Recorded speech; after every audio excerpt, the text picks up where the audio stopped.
મારું નામ શીલા છે. લોકો મારા હુસ્નની ચર્ચા કરતા થાકતા નહોતા. ગામમાં જ્યાં જાઓ ત્યાં લોકો કહેતા, અરે આને જોઈને તો લાગે છે કે સ્વર્ગથી ઉતરેલી હોય. પણ ક્યારેક આ સુંદરતા જ એક સ્ત્રી માટે શ્રાપ બની જાય છે. એ વાતની મને જરાય ખબર નહોતી. હું ખૂબ નાની હતી ત્યારે મારા પપ્પા દુનિયા છોડીને જઈ ચૂક્યા હતા. મારી મા અને ભાઈએ મને મોટી કરી હતી. ખાસ કરીને મારી મા. એને તો મારી અંદર ભગવાન જોયો હતો. મારી પવની દેખરેખ રાખતી. પણ જ્યાં માયા હોય ત્યાં ઈર્ષ્યા પણ પોતાનું સ્થાન શોધી લે છે. સમય વીતતો ગયો. મોટા ભાઈએ લગ્ન કર્યા અને ભાભી ઘરમાં આવી. સૌએ કહ્યું કે હવે ઘર પૂરું થઈ ગયું. પણ મને એની આંખોમાં ક્યારેય લાગણી દેખાય જ નહીં. મારી ભાભી મારી સામે મિષ્ઠા બોલે, પણ એના શબ્દોમાં તીક્ષ્ણતા છુપાયેલી હંમેશા લાગતી. એકવાર એણે મને સીધું કહ્યું, તું બહુ સુંદર છે, પણ તારું હુસ્ન એક દિવસ માટીમાં સમાઈ જશે. એ તો શબ્દો હતા, પણ એમાં ઝેર છુપાયેલું હતું. મારી મા ડાયાબિટીસની દર્દી હતી. એને દરેક વસ્તુ સમયસર શુદ્ધ અને હોવી જોઈએ. પણ એક દિવસ જ્યારે મેં જોયું કે ભાભી માને જૂનો વાસી ભોજન આપી રહી છે, મારું રક્ત ઉકળી ઉઠ્યું. મેં દહાડીને પૂછ્યું, શું તમે મારી માને મારવા માંગો છો? મારી આ વાતને લઈને ઘરમાં ભયંકર ઘમાસાણ મચી ગયું. ભાઈ વચ્ચે પડ્યો, ભાભી રડી પડી અને મા ચૂપ. પણ એ રાત્રે મારી મા બહુ બીમાર થઈ ગઈ. તેને હોસ્પિટલ લઈ ગયા અને 4 દિવસ પછી એ અચાનક જ ચાલી ગઈ. એ દિવસ પછી ઘરમાં હું અને ભાઈ બંને રહી ગયા. ઘર શાંત લાગતું હતું, પણ એ શાંતિ પથ્થર જેવી હતી. એકવાર રાત્રે ભાઈએ મને કહ્યું, આવતા રવિવારે તારા લગ્ન છે. હું સ્તબ્ધ રહી ગઈ. હું માનતી નહોતી અને માનવા માંગતી પણ નહોતી.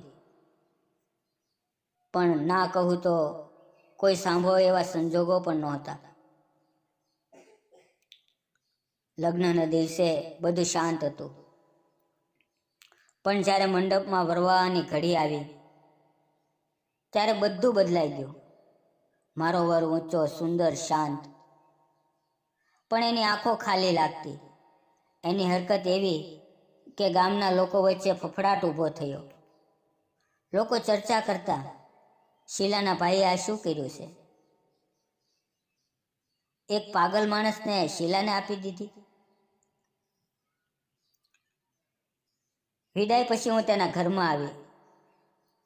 ઘરમાં 3 રૂમ હતા. પતિ શાંત રહેતો, દિવસમાં મારી નજીક આવતો, કપડાં લાવતો, ખાવાનું આગળ મૂકતો, પણ રાત પડે પોતાના રૂમમાં જતો. એક શબ્દ પણ બોલે નહીં. ક્યારેય આંખોમાંથી મીઠી ચિંતા દર્શાવતો, પણ કોઈ સ્પષ્ટતા નહીં. એક દિવસ મારા પગમાં ઈજા થઈ. હું રડી રહી હતી ત્યારે તે ઝડપથી આવ્યો, મને પાટો બાંધ્યો, દવાઓ આપી, મારી આંખોમાં જોયું, પણ વાતચીત સાવ શૂન્ય. એના આટલા દયા ભરેલા કર્મ છતાં પણ આ ભય એ રૂમ વિશે હતો જે દરરોજ અંદરથી લોક કરી દેતો હતો. મને લાગ્યું કે રૂમમાં કંઈક છુપાયેલું હતું. મેં નક્કી કર્યું, મારે જાણવું જ છે.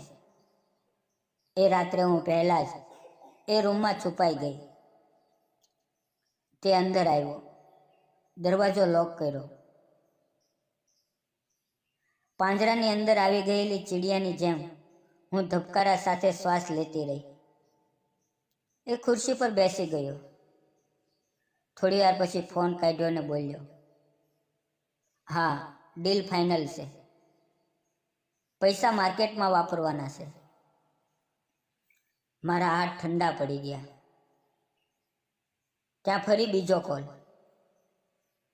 મારે શીલાને બધું જણાવી દેવું છે. હવે હું છુપાવવા નથી ઈચ્છતો. હવે હું અટકી શકી નહીં. ધબકતા હૈયા સાથે આગળ આવી ગઈ. ત્યારે એ ચોંકી ગયો.